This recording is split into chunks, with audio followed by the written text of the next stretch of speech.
नमस्कार। आज के इस नए एक्सप्लेनर में बहुत बहुत स्वागत है। आज हम एक बेहद ही शानदार और सच कहूं तो एक लाइफ चेंजिंग टॉपिक पर बात करने वाले हैं।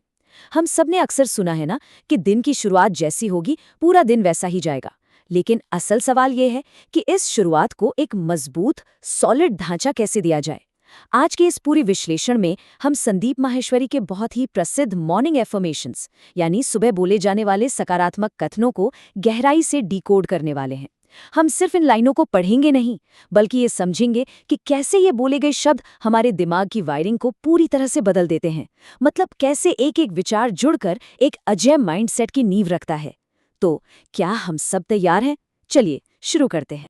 चलिए सीधे काम की बात पर आते हैं। सोर्स मटेरियल में जो सबसे पहली लाइन है वो है, जब मैं कुछ अच्छा सुनता हूँ, अच्छा देखता हूँ और अच्छा सोचता हूँ। अब देखिए, ये सिर्फ कुछ रैंडम शब्द नहीं है। सुबह नींद से जागने के तुरंत बाद हमारा दिमाग एक खाली स्लेट की तरह होता है, बिल्कुल ब्लैंक।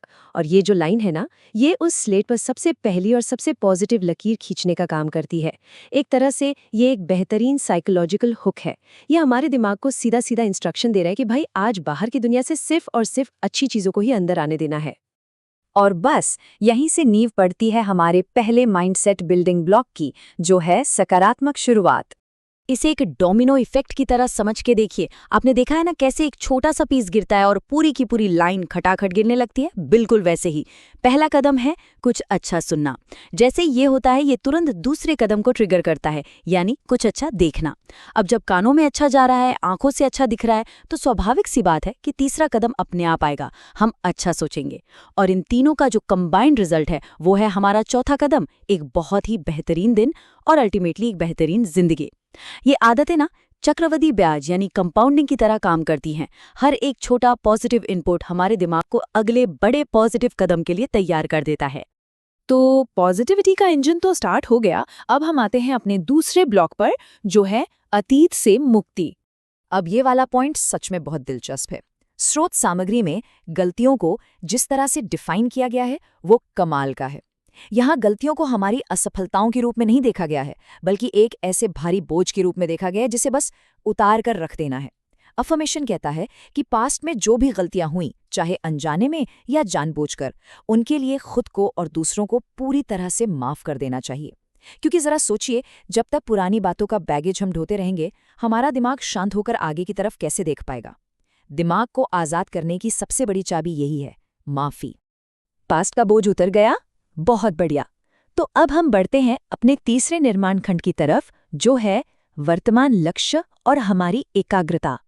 प्रेजेंट मोमेंट में इस फोकस को अचीव करने के लिए ना, सोर्स में एक बहुत ही गहरी लाइन कही गई है, जिंदगी मेरे लिए खेल है। इसके मनोवैज्ञानिक वजन को समझना बहुत जरूरी है। अक्सर हम लाइफ को एक करो या मरो वाली जंग मान लेते हैं, और सच कहूं तो इससे भयंकर स्ट्रेस पैदा होता है।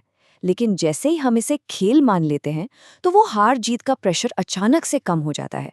इंसान का पूरा ध्यान सिर्फ एक चीज पर आ जाता है कि मुझे आज अपना बेस्ट गेम खेलना है। तो फिर एक मंझे हुए पक्के खिलाड़ी के गुण क्या होते हैं सोर्स के मुताबिक? पहला, एक एकदम शांत मन। दूसरा, आज के अपने गोल पर लेजर शार्प अटूट फोकस। और तीसरा, आज के सारे कामों के लिए 100% तैयारी। जब ये तीनों चीजें एक साथ मिलती है ना, तो समझ लीजिए एक ऐसा अभेद्य फोकस तैयार होता है जिसे बाहर का कोई भी डिस्ट्रैक्शन, कोई भी शोर तोड़ नहीं सकता। हम अपने दिन के हर चैलेंज को फेस करने के लिए पूरी तरह से रेडी हो जाते हैं। अब बाहर की दुनिया में निकलेंगे तो फ्रिक्शन तो होगा ही, चुनौतियां तो आएंगी ही। इसीलिए हमारा अगला विषय है चुनौतियां एक अवसर। और ये जो नजरिया है ना, ये एक बहुत बड़ा गेम चेंजर है। आमतौर पर हम मुश्किल को क्या मानते हैं? एक रुकावट, एक स्पीड ब्रेकर जिससे बस किसी तरह बचकर निकल जाना है। लेकिन उसी मुश्किल को अगर हम एक अवसर या अपॉर्चुनिटी मान ले, तो ये नजरिए का शिफ्ट हमें बताता है कि हर अड़चन असल में खुद को टेस्ट करने का, खुद को आगे बढ़ाने का और अंदर से और भी ज्यादा स्ट्रांग बनने का एक शानदार मौका है।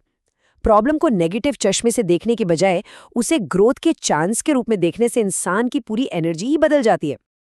इन सब सीढ़ियों को चढ़ते हुए अब हम पहुंचते हैं अपने अंतिम और सबसे पावरफुल निर्माण खंड पर, आभार और असीमित शक्ति। सोर्स में हमारे कुछ बहुत ही अहम आंतरिक संसाधनों यानी इंटरनल रिसोर्सेज का जिक्र किया गया है। खुद को ये याद दिलाना कि हमारे पास एक पूरी तरह से स्वस्थ शरीर है, एकदम सही और सटीक फैसले लेने के लिए एक सक्षम बुद्धि है, और सबसे बड़ी बात, इस पूरे ब्रह्मांड की सारी शक्तियां हमारे ही भीतर मौजूद हैं। जब इंसान इन रिसोर्सेज को पहचान लेता है ना, तो वो अंदर से खुद को पूरी तरह से आत्मनिर्भर महसूस करता है। फिर बाहर चाहे जो भी तूफान आ जाए, अंदर एक संपूर्णता और शांति का एहसास बना रहता है। तो इन सब चीज़ों को मिलाने के बाद सबसे क्रूशल और अल्टीमेट रिजल्ट क्या निकलता है? मेरे लिए कुछ भी नामुमकिन नहीं है। और देखिए, ये सिर्फ कोई कैची मोटिवेशनल कोट नहीं है। जब आपकी सुबह एकदम पॉजिटिव होती है, आप पास्ट को माफ कर चुके होते हैं, आपका फोकस एकदम प्रेजेंट पर होता है और आप हर चैलेंज को एक अपॉर्चुनिटी मानते हैं, तब जाकर ये पीक माइंडसेट तैयार होता है। इस मानसिक शिखर पर पहुंचने के बाद ही पूरे भरोसे के साथ ये बात कही जा सकती है कि जो दिमाग सोच सकता है वो इंसान कर भी सकता है। और इसी के साथ हम आज के इस एक्सप्लेनर के बिल्कुल अंत में आ गए हैं।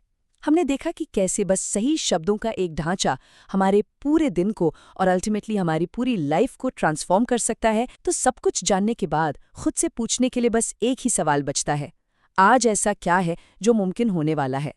जब ब्रह्मांड की सारी ताकतें हमारे ही अंदर हैं, तो आज हम क्या नया रचने वाले हैं? इसी कमाल के सवाल और असीम संभावनाओं के साथ आज की ये चर्चा हम यही खत्म करते हैं।